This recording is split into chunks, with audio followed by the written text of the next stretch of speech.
Sentinel. 4 days, 19 hours, 32 minutes, and 6 seconds. 41. "Finally," said Joelle. Steam hissed from the ramp of the Silver Tau shuttle, parked just beside the firebrand. The blue glow of the crystals lining the cavern bounced off the ship's hull and the damp surface of the stone landing. Joelle stood powerfully with her chest held high. She looked relieved. Kay and I fell into position beside her, exchanging glances with the others. Omega's bare feet splashed into a puddle, though they didn't seem to mind, and they contorted into a side stretch before straightening out once again, with a gently flicking tail. Jonathan's eyes bounced between the ground and the ramp as he paced back and forth a few feet from us. He bit his lip. I caught Kay frowning, but when she noticed me looking, she flashed me a smirk. We all watched the shuttle's ramp hit the stone, and armored boots marched down out of the ship. One by one, 20 Marines walked onto the platform. They were each covered in sky blue armor, similar in design to Joelle's, though she wasn't wearing hers at the time. The cavern echoed with heavy footsteps. They marched out in formation and formed a semicircle around us. They each held a rifle in their hands, pointed to the sky, and close to their bodies. They were fully prepared for combat. They each looked so similar in appearance, I began to wonder if they had a leader. "Marines," said Joelle. "Welcome to Malum." She took a step toward them confidently. "Where is your captain?" she asked. "I'd like to speak with them." Everyone was still. The only thing that moved aside from the falling water was a small creature which skittered into the pool. Joelle smirked. "At ease, soldiers. I take my job seriously, but I'm not a hard-ass." The Marines remained motionless. I started to feel queasy. "Hello?" I asked. Kay and I exchanged glances. She looked just as confused as me. "Perhaps they were not made to speak," said Omega, glancing to Joelle. Said Jonathan uneasily. Joelle scanned their helmets, frowning. "Well, if being casual isn't your thing, I order you to speak. Where is your captain? Tell me." After a moment of silence, one of the soldiers spoke up. Their voice was cold. "Now, sir?" "Yes," said Joelle. "Now." The soldier's head turned slightly. He hadn't been speaking to Joelle. "Now," said Jonathan. Suddenly, the air was punctuated by the sound of energy rifles being armed. The Tau soldiers aimed their guns at us. Each barrel began to glow a faint red. Joelle stumbled back in shock. Omega's eyes narrowed. Kay gasped. And Jonathan calmly retreated to the shadows. "Nobody move!" one of the soldiers shouted. I was petrified. 20 guns were trained on us. All of us except Jonathan. I looked at his face. His lip was perfectly straight, his eyes blank, almost blank, as he looked at us. We met eyes and his lip twitched. He clenched his jaw and furrowed his brow. Joelle followed my gaze, and the look on her face was nothing but heartbreaking confusion. "Jonathan?" she asked quietly, but couldn't say any more. He screwed his eyes shut and turned his face away. Kay looked to me for answers. "What the hell?" Omega faced Jonathan. "You are a liar," they said. "You told Joelle you called the Tau. You did not." Their skin seemed to sparkle and shift hues, getting warmer. I didn't know what to say. "But," said Kay, "the uniforms!" "Just a disguise," I said at last. I saw the Tau symbol on their armor, sure enough, but Omega was right. These weren't the Tau. A knot was tightening in my stomach. There was only one thing this could mean, though I didn't want to believe it. There was no other explanation. They were all members of the Brotherhood. And so was Jonathan. My head was spinning. Jonathan betrayed us. He had been spying on us for the entire journey. Where had I first met him anyway? In the generator room of the Tau facility on Vorin. Of course. The Brotherhood is working with the Valakor, I said. Aren't you, Jonathan? Joelle looked at me, wide-eyed, then back to Jonathan. You are with the Brotherhood, aren't you? She sniffed. What? Kay cried. She bared her teeth. You bastard! Jonathan winced. He paused. He inhaled. He opened his mouth to speak. I trusted you! Joelle screamed.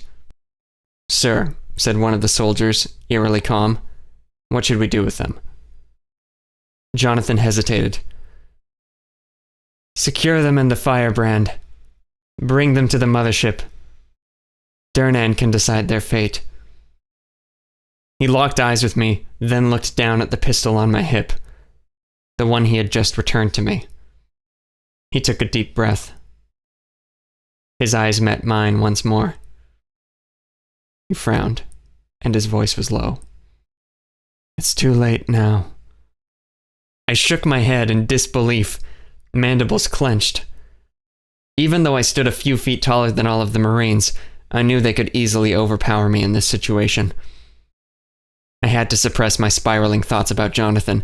If I survived, there would be time to puzzle over it later. Stay in the present moment. The soldiers slowly encroached upon us. Kay was frantic. Joelle and Omega stood motionless. You're my friend, Jonathan, Joelle said. Aren't we friends? He gulped, staring at her. We weren't supposed to be. Drop your weapons, now! Shouted a Marine. The glowing rifles were a good incentive to obey, but I had to think of something. I had to make a move. But I didn't like my odds. Slowly, I removed the pistol from my holster. I looked to Jonathan. I don't know what you expect me to do, I said, bitterly. I cast the gun to the floor. Joelle simply raised her hands. She was already unarmed. Omega stayed motionless. 3 of the soldiers approached Omega. Hey, said one of them, drop your weapons, or we'll drop you. Then Kay roared. She bent forward, her horns aimed directly at Jonathan, and charged. She was more bold than human in that moment, though she reached down to her belt and grasped the hilt of her sword. With her other hand, she drew the pistol holstered on her chest. Her cloak soared behind her as she closed the space between her and Jonathan before the Marines had time to fire. But Jonathan thrust his hand forward. He stepped back. His hologauntlet activated, and a holographic image appeared in front of his glove. Abstract patterns and symbols flashed on the display, and he held it in front of Kay's eyes.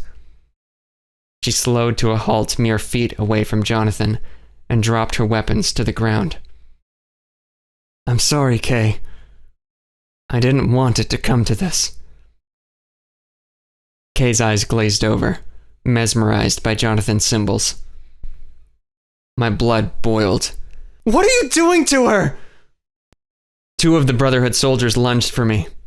Each one grabbed one of my arms. Their rifles dug into my sides. They were about to do the same to Joelle and Omega. The Marines picked up my discarded weapons. Jonathan gazed at Kay. Just as a literate eye that sees words cannot refuse to hear them in the mind, you must know what the symbols mean, Kay. You are awakened. Despite the gravitas of his statement, he sounded defeated. I struggled against my captors, and the Marines grabbed Joelle. Jonathan powered down his gauntlet. Kay slowly turned and looked to us. Her expression was blank. No, I stuttered. A chill rippled down my spine, and I felt my body begin to shake with anxiety. Kay wasn't herself anymore. She wasn't human anymore. She was just a weapon. She had been activated. But I didn't have any more time to think when Omega sprang into action.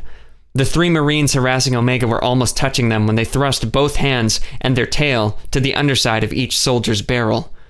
The guns fired too late. Their bolts soared harmlessly through the air, and Omega wrenched the rifles from their hands in a swift motion and cast them away. Without a moment's hesitation, Omega withdrew 2 grenades from their shoulder belt, armed them, and tossed them to our attackers and their parked ship. I blinked as flames erupted. People shouted all around. My body was engulfed in heat. The ground shook and everyone stumbled into plumes of dust, smoke, and steam. The Marines let go of my arms, and a second later, the stolen Tau shuttle, which was caught in the initial blast, hissed. It cracked and flashed, sending chunks of charred metal through the air.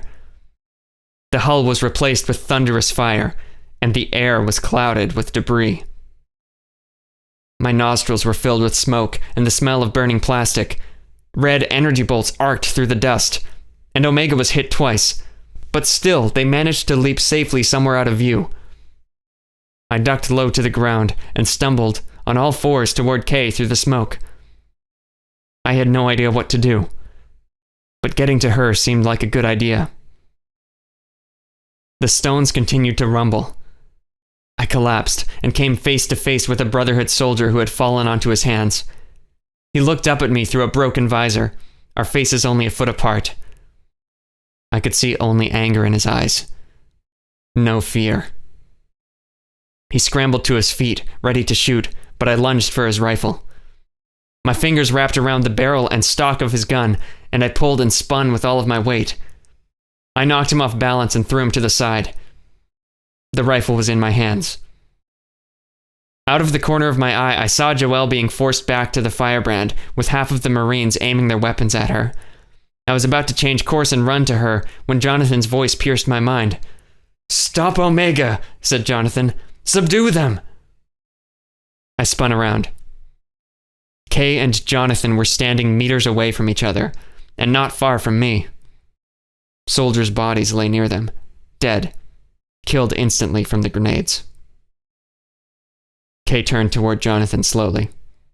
He frowned. "Kay, stop Omega!" he commanded, pointing into the smoke. I took a step forward, and the earth groaned beneath me. Everything shook, and I caught myself with both hands on the wet stone. I looked up to see Kay and Jonathan stabilizing themselves, still standing. Kay's voice was robotic. "I have my orders," she said. "Osax!" Joelle's voice called out from behind me. I spun around. The firebrand's ramp hissed closed with her inside, held by the Marines. Then the engines flared to life and it rose up, out of view. But the cave was still shaking. Shards of glowing crystal splintered and rained down on the shaft of the cavern, bouncing off my back like hail. "Then follow your orders," Jonathan said. "Stop Omega!" A boulder fell from the cavern and breached the surface of the pool. I flinched as a huge clap of water splashed up into the air. A spray of thick droplets pelted my back. The cave was collapsing.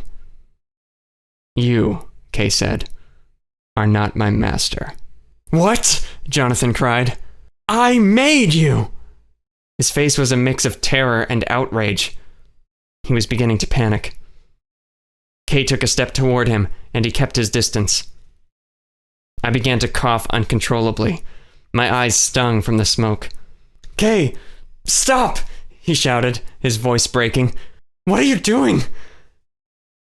Kay advanced, raising her hands. She glanced at the pale blue ridges jutting from her knuckles. "The director said you know too much," she said. She curled her hands into fists. The ground shook once more, and I fell face first onto the ground.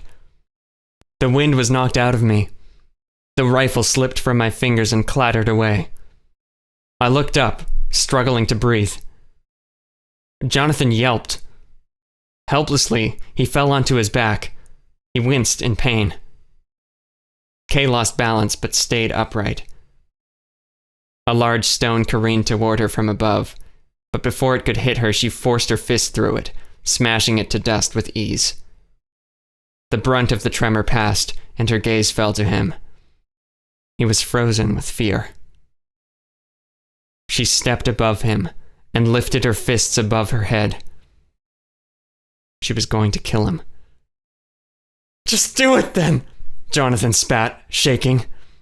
"End this already." Crack! Just in time, I grabbed the rifle and fired at Kay's shoulder. Her fist slammed limply to the floor as her body smacked onto the ground. Smoke rose from her shoulder. I exhaled. Jonathan's eyes were wide with shock as his gaze followed the energy bolt's trail back to the glowing tip of the rifle in my outstretched hands. He was unharmed. I mustered all of my energy and charged for Jonathan, dropping the still fuming rifle. I grabbed him by the arms and dragged him onto his feet, pulling him into the darkness, away from the landing pad and into the shadowy cavern. I glanced back, since there was no use in looking forward into the abyss. It was too dark to see anyway. The smoke was clearing. The Tau shuttle was in pieces. The firebrand was gone. Omega was nowhere to be seen. And Kay's body, strewn between the corpses of the Brotherhood agents, shifted. She began to slowly rise. Her orange eyes seemed to glow in the cavern. Then the roof shuddered, and stones crashed violently to the floor, sealing the light out, and me and Jonathan in.